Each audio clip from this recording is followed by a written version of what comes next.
Hi, welcome to beyond limits. ನಾನು ಶ್ರೀನಿವಾಸ್ ವೈದ್ಯ.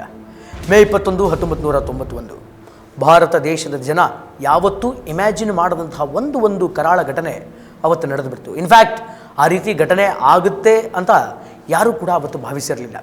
ಅವತ್ತು ನಡೆದಂತಹ ಘಟನೆಯನ್ನು ರಾಷ್ಟ್ರೀಯ ಮತ್ತು ಅಂತಾರಾಷ್ಟ್ರೀಯ ಮಾಧ್ಯಮಗಳು ಮೊದಲು ನಾವು ಪ್ರಸಾರ ಮಾಡ್ತೀವಿ, ನೀವು ಪ್ರಸಾರ ಮಾಡಬೇಕು ಅನ್ನುವಂತಹ ಕಿತ್ತಾಟವನ್ನು ಬಡದಾಟವನ್ನು ಮಾಡಿಕೊಂಡ್ರು.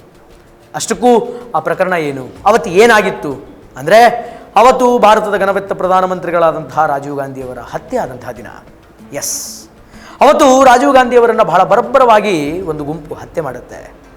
ಆ ಹತ್ಯೆಯಲ್ಲಿ ಬಾಂಬ್ ಬ್ಲಾಸ್ಟ್ನಲ್ಲಿ ರಾಜೀವ್ ಗಾಂಧಿಯವರ ದೇಹ ಛಿದ್ರವಾಗಿ ಹೋಗುತ್ತೆ. ರಾಜೀವ್ ಗಾಂಧಿಯವರ ದೇಹದ ಒಂದು ತುಣುಕು ಕೂಡ ಸಿಗೋದು ಎಷ್ಟು ಕಷ್ಟಕರವಾಗಿರುತ್ತೆ ಅಂತಂದರೆ ಇಟ್ಸ್ ವೆರಿ ಹಾರಿಬಲ್. ಅವತ್ತು ದೇಶವನ್ನು ಆಳ್ತಾ ಇದ್ದಂತಹ ಪ್ರಧಾನಮಂತ್ರಿಗೆ ಆ ಥರದ ಪರಿಸ್ಥಿತಿ ಬರೋದಕ್ಕೆ ಏನು ಕಾರಣ, ರಾಜೀವ್ ಗಾಂಧಿಯವರನ್ನು ಯಾರು ಹತ್ಯೆ ಮಾಡಿದರು, ಯಾತಕ್ಕಾಗಿ ಹತ್ಯೆ ಮಾಡಿದರು ಅನ್ನುವಂಥ ಎಲ್ಲ ವಿಚಾರಗಳನ್ನು ಇವತ್ತು ನಿಮ್ಮ ಮುಂದೆ ಹೇಳೋದಕ್ಕೆ ನಾನು ಬಂದಿದ್ದೀನಿ. ಅದು 1991ರ ಸಾರ್ವತ್ರಿಕ ಚುನಾವಣೆ ನಡೀತಾ ಇದ್ದಂತಹ ಸಂದರ್ಭ. ಅಂದರೆ ಲೋಕಸಭಾ ಎಲೆಕ್ಷನ್, ಜನರಲ್ ಎಲೆಕ್ಷನ್ಸ್ ಅಂತ ಏನು ಕರಿತೀವಿ, ಆ ಎಲೆಕ್ಷನ್ಸ್ಗಳಾಗ್ತಾ ಇತ್ತು. ಅವತ್ತು ರಾಜೀವ್ ಗಾಂಧಿ ಪ್ರಸ್ತುತ ಪ್ರಧಾನಮಂತ್ರಿಯಾಗಿದ್ದರು. ಪ್ರಧಾನಮಂತ್ರಿಯಾದಂಥ ಸಂದರ್ಭದಲ್ಲಿ ಮುಂದಿನ ಎಲೆಕ್ಷನ್ಸಲ್ಲಿಯೂ ಕೂಡ ಇದೇ ರಾಜೀವ್ ಗಾಂಧಿ ಪ್ರಧಾನಿ ಆಗುತ್ತಾರೆ ಅಂತ ಹೇಳಿ ಎಲ್ಲ ಮಾಧ್ಯಮಗಳು ಬಹಳ ಜೋರಾಗಿ ಬಿಂಬಿಸಿತ್ತು. ಅತ್ಯಂತ ಉತ್ಸಾಹದಲ್ಲಿ, ಅತ್ಯಂತ ಸಂತೋಷದಲ್ಲಿ, ಅತ್ಯಂತ ಶಕ್ತಿಯುತವಾಗಿ ಪ್ರಚಾರದ ಕಾರ್ಯದಲ್ಲಿ ರಾಜೀವ್ ಗಾಂಧಿ ತೊಡ್ಕೊಂಡಿದ್ದರು. ಇನ್ಫ್ಯಾಕ್ಟ್ ರಾಜೀವ್ ಗಾಂಧಿಯವರ ಮೇಲೆ ಈ ರೀತಿಯಾದಂತಹ ಷಡ್ಯಂತ್ರಗಳು ಮೂಡಿದೆ ಅನ್ನುವಂತಹ ರಿಪೋರ್ಟ್ ಆಗಿನ ಕೆಲ ಅಧಿಕಾರಿಗಳಿಗೆ ಬಂದಿತ್ತು. ನಮ್ಮ ಭಾರತ ದೇಶದಲ್ಲಿ SIT, ರಾ ಏಜೆನ್ಸಿ, ಹೀಗೆ ಗುಪ್ತಚರ ಇಲಾಖೆ ರಾಜೀವ್ ಗಾಂಧಿಗೆ ಒಂದು ಎಚ್ಚರವನ್ನು ಕೊಟ್ಟಿತ್ತು.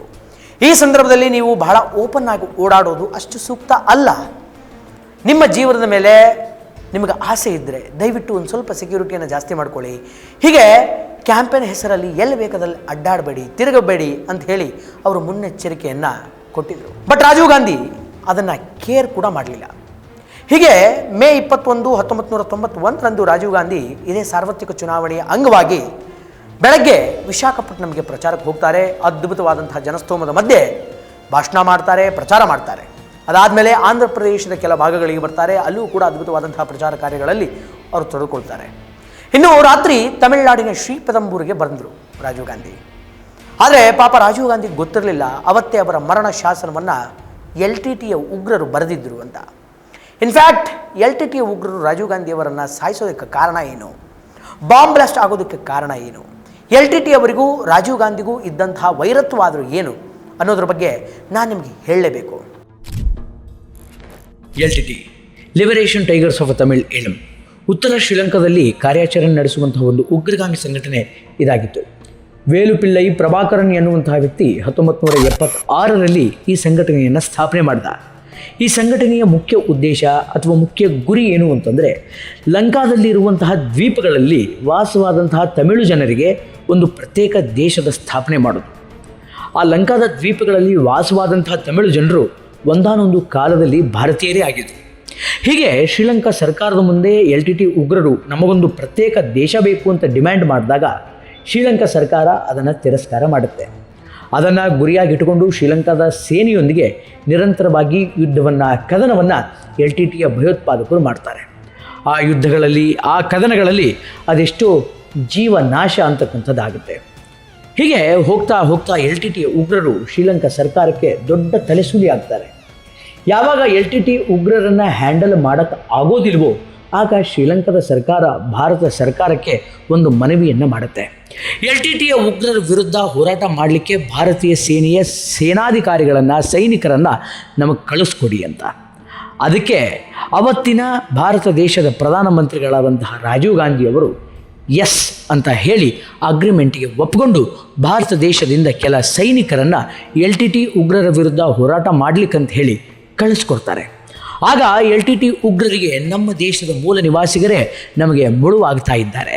ಯಾಕಂತಂದರೆ ಒಂದಾನೊಂದು ಕಾಲದಲ್ಲಿ LTTEಯ ಉಗ್ರರು ಏನಿದ್ರು, ಅಂದರೆ ತಮಿಳಿಗರು ಏನಿದ್ರು, ಅವರೆಲ್ಲ ಭಾರತೀಯರೇ. ಈಗ ಭಾರತ ದೇಶದ ಸೈನಿಕರು, ಭಾರತ ದೇಶದ ಪ್ರಧಾನಮಂತ್ರಿಗಳೇ ನಮ್ಮ ವಿರುದ್ಧ ಈ ರೀತಿ ಸಂಚು ರೂಪಿಸ್ತಾ ಇರೋದು ಇದು ಅತಿಶಯೋಕ್ತಿಯಲ್ಲ, ಇದು ಒಳ್ಳೆಯದಲ್ಲ ಅಂತ ಹೇಳಿ ತಮ್ಮ ಸೇಡನ್ನು ರಾಜೀವ್ ಗಾಂಧಿಯವರ ಮೇಲೆ ಶಿಫ್ಟ್ ಮಾಡ್ತಾರೆ. ಆಗ ರಾಜೀವ್ ಗಾಂಧಿಯವರನ್ನು ಹೇಗಾದರೂ ಮಾಡಿ ಮುಗಿಸ್ಬೇಕು, ನಮ್ಮ LTTEಯ ಕಾರ್ಯಾಚರಣೆಗೆ ಅಡ್ಡಿ ಆಗ್ತಾ ಇರುವಂತಹ ವ್ಯಕ್ತಿಯನ್ನು ನಾಶ ಮಾಡಬೇಕು ಅಂತ ಹೇಳಿ ಪಣ ತೊಡ್ತಾರೆ. ಹೀಗೆ ರಾಜೀವ್ ಗಾಂಧಿಯ ಮೇಲೆ ನಿರಂತರವಾಗಿ ಸೇಡನ್ನು ಇಟ್ಕೊಂಡಂತಹ LTT ಉಗ್ರರು ರಾಜೀವ್ ಗಾಂಧಿಯನ್ನು ಹೇಗಾದರೂ ಮಾಡಿ ಫಿನಿಶ್ ಮಾಡಬೇಕು ಅನ್ನುವಂತಹ ಮಾಸ್ಟರ್ ಪ್ಲ್ಯಾನನ್ನು ಮಾಡಿಕೊಂಡಿದ್ರು. ಆದರೆ ಆ ಮಾಸ್ಟರ್ ಪ್ಲ್ಯಾನಿಗೆ ಸರಿಯಾಗಿ ಹೇಳು ಮಾಡಿಸಿದ್ದಂತಹ ಸಂದರ್ಭ ಅಂತಂದರೆ ಇದೇ 91 ಜನರಲ್ ಎಲೆಕ್ಷನ್ಸಿನ ಕ್ಯಾಂಪೇನ್ ಟೈಮ್. ಸಮಯ ನೋಡಿಕೊಂಡು ಹೇಗಾದರೂ ಮಾಡಿ ಶ್ರೀಪೆರಂಬೂರಿಗೆ ಬಂದಂತಹ ರಾಜೀವ್ ಗಾಂಧಿಯವರನ್ನು ಬ್ಲಾಸ್ಟ್ ಮಾಡಬೇಕು, ಅವರನ್ನು ಮುಗಿಸಬೇಕು ಅಂಥೇಳಿ LTTಯ ಒಂದಿಷ್ಟು ಸದಸ್ಯರು ಐಡಿಯಾ ಮಾಡಿಕೊಂಡಿದ್ದರು. ಆ ಐಡಿಯಾದಂತೆ ಎಕ್ಸಿಕ್ಯೂಷನನ್ನು ಮಾಡಿದರು and they are succeed that. ಆ ಮಿಷನನ್ನು ಅವರು ಪಾಸ್ ಮಾಡಿದರು. ಅವತ್ತು ರಾಜೀವ್ ಗಾಂಧಿಯವರ ಕಾರು ಶ್ರೀಪೆರಂಬೂರಿನ ಪ್ರಚಾರದ ಡಯಾಸ್ ಏನಿರುತ್ತೆ, ಸ್ಟೇಜ್ ಏನಿರುತ್ತೆ, ಆ ಸ್ಟೇಜ್ ಹತ್ತಿರಕ್ಕೆ ಬರುತ್ತೆ. ರಾಜೀವ್ ಗಾಂಧಿ ಕಾರಿಂದ ಕೆಳಗಡೆ ಇಳಿತಾ ಇದ್ದಂಥ ಸಂದರ್ಭದಲ್ಲಿ ಅಲ್ಲಿ ನೆಲೆಸಿದಂತಹ ಎಲ್ಲ ಕಾಂಗ್ರೆಸ್ಸಿನ ಕಾರ್ಯಕರ್ತರಿಗೆ, ಕಾಂಗ್ರೆಸ್ಸಿನ ನಾಯಕರಿಗೆ ಮತ್ತು ರಾಜೀವ್ ಗಾಂಧಿಯವರನ್ನು ನೋಡ್ಲಿಕ್ಕಂತ ಹೇಳಿ ಅನೇಕ ವಿದ್ಯಾರ್ಥಿಗಳು ಬಂದಿದ್ದರು. ಅದರಲ್ಲಿ ಹೆಣ್ಮಕ್ಳು ಇದ್ದರು, ಗಂಡು ಮಕ್ಕಳು ಇದ್ದರು, ವಯಸ್ಸಾದವರಿದ್ದರು, ಸುಮಾರು ಜನ ಇದ್ದರು. ಯಾಕಂತಂದರೆ ರಾಜೀವ್ ಗಾಂಧಿಯವರು ಅದ್ಭುತವಾದಂತಹ ಫ್ಯಾನ್ ಫಾಲೋಯಿಂಗನ್ನು ಆಗಿನ ಕಾಲದಲ್ಲಿ ಕ್ರಿಯೇಟ್ ಮಾಡಿದರು ಅಂತ ಹೇಳಿದರೆ ಅತಿಶಯೋಕ್ತಿ ಅಂತ ಅನಿಸ್ಲಿಕ್ಕಿಲ್ಲ. ಹೀಗೆ ರಾಜೀವ್ ಗಾಂಧಿಯವರನ್ನ ನೋಡ್ಲಿಕ್ಕಂತ ಬಂದಿದ್ದರು. ನೋಡುವಂತಹ ಸಂದರ್ಭದಲ್ಲಿ ಅನೇಕ ಜನ ವಿದ್ಯಾರ್ಥಿಗಳು ರಾಜೀವ್ ಗಾಂಧಿಯವರ ಕೈಗೆ ಶೇಕ್ ಹ್ಯಾಂಡ್ ಮಾಡ್ತಾ ಇದ್ರು, ರಾಜೀವ್ ಗಾಂಧಿಯವರಿಗೆ ಪುಷ್ಪಗುಚ್ಛವನ್ನು ಕೊಡ್ತಾ ಇದ್ರು, ಕೆಲವರು ಹೂವಿನ ಹಾರವನ್ನು ಹಾಕ್ತಾ ಇದ್ರು. ಹೀಗೆ ರಾಜೀವ್ ಗಾಂಧಿಯವರನ್ನ ಬಹಳ ಅದ್ಧೂರಿಯಾಗಿ ಬರಮಾಡಿಕೊಂಡ್ರು. ಅಲ್ಲಿ ಒಬ್ಬ ಹೆಣ್ಣುಮಗಳು ನಿಂತಿದ್ಲು. ಆಕೆಯ ಕಣ್ಣಲ್ಲಿ ರಾಜೀವ್ ಗಾಂಧಿಯವರನ್ನು ನೋಡಿದಂತಹ ಸಂತಸ ಬಹಳ ಜೋರಾಗಿ ಮನೆ ಮಾಡಿತ್ತು. ಆಕೆಯ ಕೈಯಲ್ಲಿ ಒಂದು ಹೂವಿನ ಹಾರ ಇತ್ತು. ಆ ಹೂವಿನ ಹಾರವನ್ನು ರಾಜೀವ್ ಗಾಂಧಿ ಅವರ ಕೊರಳಿಗೆ ಹಾಕಿಬಿಟ್ರೆ ನನ್ನ ಬದುಕೆ ಸಾರ್ಥಕ ಅಂತ ಆಕೆ ಅಂದ್ಕೊಂಡಿದ್ಲು.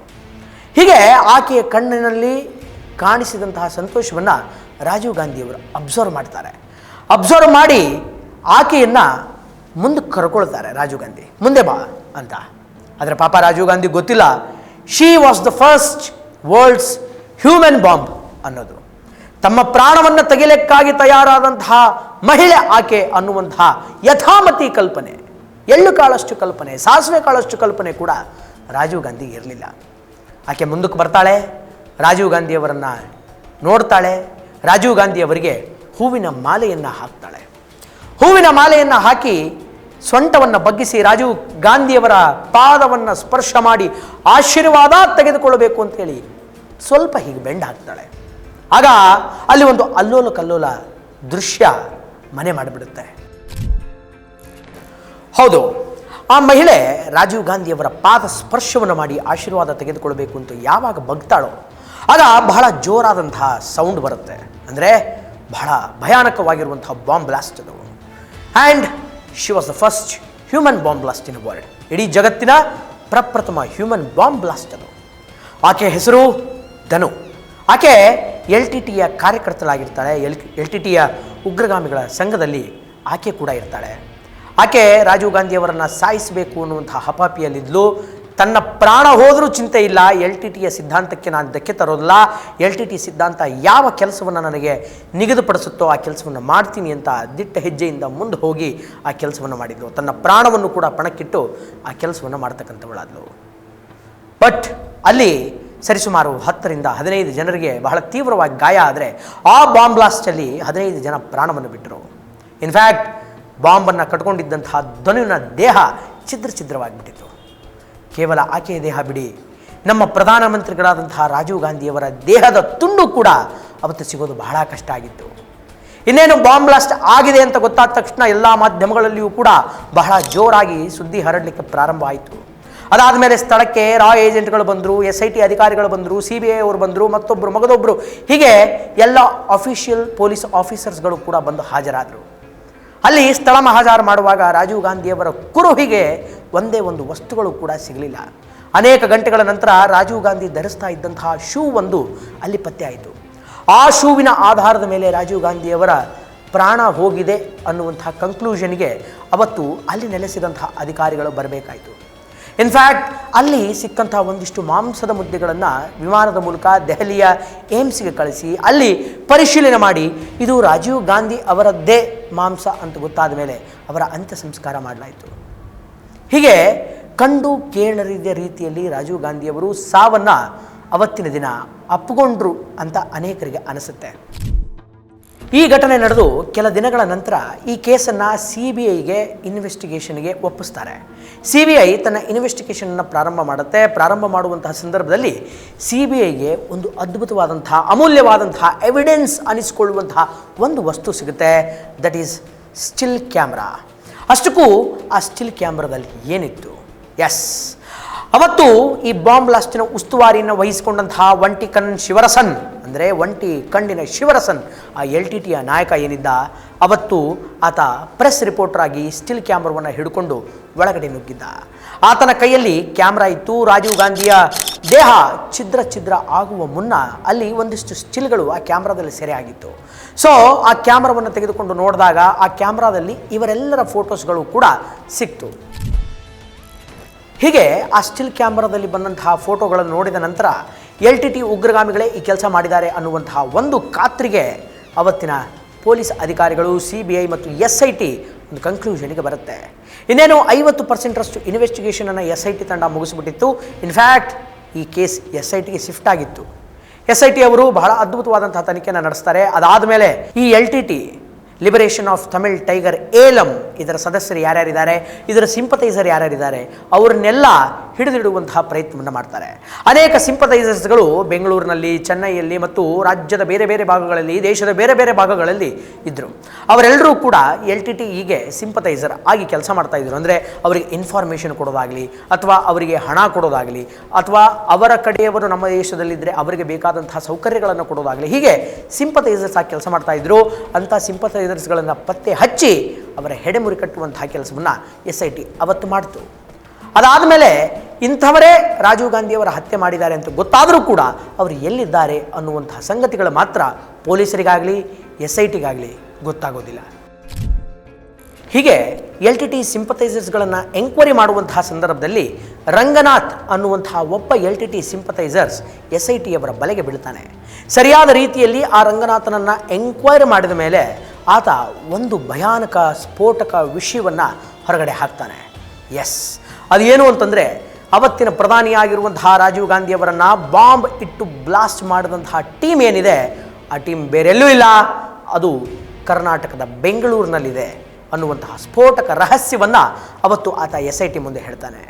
ತದನಂತರದಲ್ಲಿ SIT ಅವರು ಕೇಳ್ತಾರೆ, ಬೆಂಗಳೂರಿನಲ್ಲಿ ಇದ್ದಾನೆ ನಿಜ, ಬಟ್ ಎಲ್ಲಿದ್ದಾರೆ ಅಂತ ಹೇಳಿದಾಗ ಆಗ ಆತ ಹೇಳ್ತಾನೆ, ಬೆಂಗಳೂರಿನ ಕೋನನಕುಂಟೆಯ ಒಂಟಿ ಮನೆ ಒಂದರಲ್ಲಿ ಅವರ ತಂಡ ವಾಸ ಮಾಡ್ತಾ ಇದೆ ಅಂತ. ಆಗ ನಮ್ಮ ಕರ್ನಾಟಕ ಪೊಲೀಸರಿಗೆ ಎಲ್ಲದ ಖುಷಿ. ಯಾಕೆಂತಂದರೆ ಅಷ್ಟು ದೊಡ್ಡ ಅಫೆನ್ಸ್ ಮಾಡಿ, ಅಷ್ಟು ದೊಡ್ಡ ಕ್ರೈಮ್ ಮಾಡಿ ಹೋಗಿ ನಮ್ಮ ಹತ್ರ ತಗಲಾಕೊಂಡ್ರಲ್ಲ ಅನ್ನೋದು ಕರ್ನಾಟಕ ಪೊಲೀಸರಿಗೆ ಖುಷಿಯಾದಂತಹ ಸಂಗತಿ. ಬಿಕಾಸ್ ಇಡೀ ದೇಶದಲ್ಲಿ Karnataka police is not a ordinary police. ಹೀಗೆ ಕರ್ನಾಟಕ ಪೊಲೀಸರ ಗಮನಕ್ಕೆ ಈ ವಿಷಯ ಬರುತ್ತೆ. ಈ ವಿಷಯ ಬಂದ ಮೇಲೆ SIT ಅವರು ಕೂಡ ಕರ್ನಾಟಕ ಪೊಲೀಸರಿಗೆ ಪ್ರಾಬಬ್ಲಿ ಸಹಾಯ ಮಾಡ್ತಾರೆ. ಸಹಾಯ ಮಾಡಿದ ನಂತರ ಅಲ್ಲಿ ಪೊಲೀಸರು ಒಂದು ತಂಡವನ್ನು ರಚನೆ ಮಾಡ್ತಾರೆ. ಅದಾದಮೇಲೆ 1-2 ದಿನಗಳ ಕಾಲ ಅಬ್ಸರ್ವೇಷನ್ ಆಗುತ್ತೆ. ಅಬ್ಸರ್ವೇಷನ್ ಆದಮೇಲೆ ಆ ಮನೆಯ ಮುಂದೆ ಯಾರೂ ಕೂಡ ಹೋಗದಂತೆ ಪೊಲೀಸರು ಕಾದು ನೋಡಿಕೊಳ್ತಾರೆ. ಹೀಗೆ ಅನುಮಾನಕ್ಕೆ ಒಳಗಾಗದಂತಹ ಅಲ್ಲಿನ LTT ಉಗ್ರರು ಆಗಾಗ ಆ ಒಂಟಿ ಮನೆಯಿಂದ ಗುಂಡಿನ ಚಕಮಕಿಯನ್ನು ಮಾಡಲಿಕ್ಕೆ ಪ್ರಾರಂಭ ಮಾಡ್ತಾರೆ. ಬಿಕಾಸ್ ಅವ್ರಿಗೆ ಗೊತ್ತಾಗಿದೆ, ವಿ ಆರ್ ಲಾಕ್ಡ್, ಇನ್ನು ನಾವು ಹೊರಗಡೆ ಹೋಗೋದು ಅಷ್ಟು ಸುಲಭವಾದಂತಹ ಸಂಗತಿ ಅಲ್ಲ. ಬಿಕಾಸ್ ನಾವೇ ರಾಜೀವ್ ಗಾಂಧಿಯವರನ್ನು ಕೊಲೆ ಮಾಡಿದ್ದೀವಿ ಅನ್ನುವಂತಹ ವಿಚಾರಗಳು ಅವರಿಗೆ ಆಗಿಬಿಟ್ಟಿದೆ. ಅಂದರೆ ಪೊಲೀಸರಿಗೆ ಗೊತ್ತಾಗ್ಬಿಟ್ಟಿದೆ. ಈಗ ನಾವು ಎಸ್ಕೇಪ್ ಆಗೋದು is not a easiest job ಅನ್ನುವಂತಹ ಕಟು ಸತ್ಯ LTT ಉಗ್ರರಿಗೆ ಆಗಾಗಲೇ ಗೊತ್ತಾಗಿತ್ತು. ಹೀಗೆ ಆ LTT ಉಗ್ರರು ಇದ್ದಂತಹ ಮನೆಯ ಸುತ್ತ ನಮ್ಮ ಪೊಲೀಸರು ಬಂದೂಕು ಹಿಡ್ಕೊಂಡು ಕಾಯ್ತಾ ಕೂತಿರ್ತಾರೆ. ಅವರು ಯಾವಾಗಾದರೂ ಫೈರ್ ಮಾಡಿದರೆ ರಿಟರ್ನ್ ನಾವು ಫೈರ್ ಮಾಡಬೇಕಾ, ಅಥವಾ ಅವರನ್ನು ಜೀವಂತವಾಗಿ ಹಿಡ್ಕೊಂಡು ಬರಬೇಕಾ ಅನ್ನುವಂತಹ ಕನ್ಫ್ಯೂಷನ್ನಲ್ಲಿ ನಮ್ಮ ಪೊಲೀಸರು ಇರ್ತಾರೆ. ಬಿಕಾಸ್ ಅವರನ್ನು ಕೊಂದೇ ತೆಗೆದುಕೊಂಡು ಬನ್ನಿ ಅಂತ ಯಾವುದೇ ಥರದ ಆದೇಶಗಳು ಇರೋದಿಲ್ಲ. ಜೀವಂತವಾಗಿ ಅವರನ್ನು ಹಿಡಿಬೇಕು ಅನ್ನುವಂತಹ ಆಲೋಚನೆಯಲ್ಲಿಯೇ ನಮ್ಮ ಪೊಲೀಸರು ಇರ್ತಾರೆ. ಬಟ್ ಒಳಗಡೆ ಇರೋದು ಯಾರು? ಒಬ್ಬ ಸಾಧಾರಣ ಮನುಷ್ಯರ ಅಲ್ಲ. ಅವ್ರ ಕೈಯಲ್ಲಿ AK-47, ಗ್ರೈನೇಡ್, ಸೈನೈಡ್, ಹೀಗೆ ಬಹಳ ವೆಪನ್ಸ್ಗಳಿವೆ. ಆದ್ದರಿಂದ ಅವರು ಮಾಮೂಲಿ ವ್ಯಕ್ತಿಗಳಲ್ಲ. ಬಾ ಮಗು, ಹೋಗು ಮಗು ಅಂತ ರಮಿಸಿ ಮಾತಾಡಿದರೆ ಕೇಳಕ್ಕೆ ಅವ್ರೇನು ಒಳ್ಳೆಯವರೇ? ಕ್ರೂರ ಮುಖಗಳು. ಸಿದ್ಧಾಂತವನ್ನು ಮನಸ್ಸಿನಲ್ಲಿ ಇಟ್ಟುಕೊಂಡು ಅದರ ಕಿಚ್ಚನ್ನು ಹಚ್ಚಿಕೊಂಡಂತಹ ಕ್ರೂರ ಮನಸ್ಥಿತಿ ಇರುವಂತಹ ವ್ಯಕ್ತಿಗಳು. ಆದ್ದರಿಂದ ಮಾತಿಗೆಲ್ಲ ಅವರು ಜಗ್ಗೋಲ್ಲ. ಇನ್ಮೇಲೆ ನಾವು ಕೂಡ ಶೂಟೌಟ್ ಮಾಡಬೇಕು ಅನ್ನುವಂತಹ ನಿರ್ಣಯಕ್ಕೆ ಬಂತು ಅವತ್ತಿನ ಪೊಲೀಸ್ ತಂಡ ಮತ್ತು SIT. ಇನ್ಫ್ಯಾಕ್ಟ್ ಅವತ್ತಿನ ದಿನಕ್ಕೆ ಈ ಕಾರ್ಯಾಚರಣೆಯನ್ನು ಕಂಪ್ಲೀಟಾಗಿ ಕರ್ನಾಟಕ ಪೊಲೀಸರ ಕೈಗೆ ಕೊಟ್ಟಿದ್ದಿದ್ರೆ ಬಹಳ ಚೆನ್ನಾಗಿರ್ತಿತ್ತೇನೋ ಮತ್ತು ಸಕ್ಸಸ್ಫುಲಿ ಅವರು ಅದನ್ನು ಮಾಡಿ ಮುಗಿಸ್ತಾ ಇದ್ರೇನೋ ಗೊತ್ತಿಲ್ಲ. ಈ ಕಾರ್ಯಾಚರಣೆಯಲ್ಲಿ ಅವತ್ತು ಅನೇಕ ಜನ ಕರ್ನಾಟಕದ ಪೊಲೀಸರು ತಮ್ಮದೇ ಆದಂತಹ ವಿಶೇಷ ಸೇವೆಯನ್ನು ಸಲ್ಲಿಸಿದ್ದಾರೆ. ಬಟ್ ಕೊನೆ ಹಂತಕ್ಕೆ ಬಂದಂತಹ ಸಂದರ್ಭದಲ್ಲಿ ಕರ್ನಾಟಕ ಪೊಲೀಸರನ್ನು ಹಿಂಸರಿಸಿ ಬ್ಲ್ಯಾಕ್ ಗಾರ್ಡ್ಸ್ಗಳನ್ನು ಮುಂದೆ ಬಿಡ್ತಾರೆ. ಆ ಬ್ಲ್ಯಾಕ್ ಗಾರ್ಡ್ಸ್ ಅಡ್ವಾನ್ಸ್ ವೆಪನನ್ನು ಹಿಡ್ಕೊಂಡು ಪ್ರಾಣದ ಹಂಗನ್ನು ಕೂಡ ತೊರೆದು ಬೋಲೋ ಭಾರತ್ ಮಾತಾ ಕಿ ಜೈ ಅನ್ನುವಂತಹ ಘೋಷಣೆ ಕೂಗುವುದರ ಮೂಲಕ ಆ ಒಂಟಿ ಮನೆಗೆ ನುಗ್ಗುತ್ತಾರೆ. ನುಗ್ಗಿದಂಥ ಸಂದರ್ಭದಲ್ಲಿ ಅಲ್ಲಿ ಅವರಿಗೂ ಕೂಡ ಒಂದು ಶಾಕಿಂಗ್ ಕಾದಿತ್ತು. ಏನು ಅಂತಂದರೆ ಆ LTT ಉಗ್ರರೆಲ್ಲರೂ ಕೂಡ ಸೈನೈಡನ್ನು ತಿಂದು ಆತ್ಮಹತ್ಯೆಗೆ ಶರಣಾಗಿದ್ದರು. ಅಂದರೆ ಅವರಿಗೆ ಗುಂಡು ಹಾರಿಸುವಂತಹ ಬಾಂಬ್ ಬ್ಲಾಸ್ಟ್ ಮಾಡುವಂತಹ ಧೈರ್ಯ ಇತ್ತೇ ವಿನಃ ಆ ಗುಂಡನ್ನು ತೆಗೆದುಕೊಳ್ಳುವಂತಹ ಅಥವಾ ಆ ಬಾಂಬ್ ಬ್ಲಾಸ್ಟಿಗೆ ಒಳಗಾಗುವಂತಹ ಧೈರ್ಯ ಇರಲಿಲ್ಲ. ಒಟ್ಟಾರೆಯಾಗಿ ಈ ದೇಶ ಕಂಡಂತಹ ಅಪ್ರತಿಮ ಪ್ರಧಾನಮಂತ್ರಿಯನ್ನು ಛಿದ್ರಗೊಳಿಸಿದಂತಹ LTT ಉಗ್ರ ತಂಡ ಇದೇ ಕರ್ನಾಟಕದ ಬೆಂಗಳೂರಿನ ಕೋಣನಕುಂಟೆ ಮನೆಯಲ್ಲಿ ಸೈನೈಡ್ ತೆಗೆದುಕೊಂಡು ಆತ್ಮಹತ್ಯೆಗೆ ಶರಣಾಗಿತ್ತು. ಸ್ವಯಂ ಪ್ರೇರಿತ ಶಿಕ್ಷೆಯನ್ನು ಕೊಟ್ಟುಕೊಂಡಂತಹ ಅವರು ತಮ್ಮ ಸಿದ್ಧಾಂತದ ಪ್ರತಿಪಾದನೆಯನ್ನೇ ಮಾಡಿದರು. ಅಂದರೆ ಯಾವುದೇ ಕಾರಣಕ್ಕೂ ಕೂಡ ಮತ್ತೊಬ್ಬರ ಗುಂಡಿಗೆ ನಾವು ಒಳಗಾಗಬಾರದು, ಸೈನೈಡ್ ತಿಂದು ಸಾಯ್ತೀವಿ ವಿನಃ ಇನ್ನೊಬ್ಬರ ಗುಂಡಿಗೆ ಯಾವತ್ತೂ ಕೂಡ ಶರಣಾಗಲ್ಲ ಅನ್ನುವಂಥದ್ದೇ ಅವರ ಸಿದ್ಧಾಂತವಾಗಿತ್ತು. ಒಟ್ಟಾರೆಯಾಗಿ ಇದು ಈ ಹೊತ್ತಿನ ವಿಶೇಷ. ಮತ್ತೆ ಮುಂದಿನ ಸಲ ಮತ್ತೊಂದು ಟಾಪಿಕ್ ಜೊತೆ ನಾನು ನಿಮ್ಮ ಮುಂದೆ ಬರ್ತೀನಿ. ನಮಸ್ಕಾರ.